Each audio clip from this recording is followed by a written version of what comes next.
في حد تعمل له كوباية شاي يقولك شكرا تسلم ايدك، وحد تاني يقولك الشاي ناقص سكر ليه.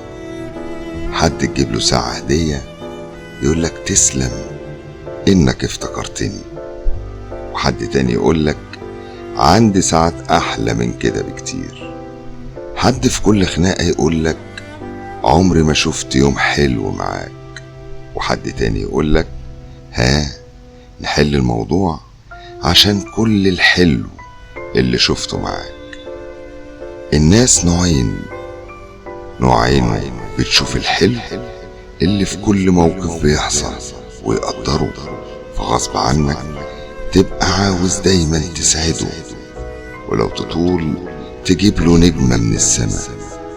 ونوع لو تقيت صوابعك 10 شموع برضه يشوفك مقصر، وعينه ما تشوفش إلا الوحش من كل الحلو اللي عملته معاه.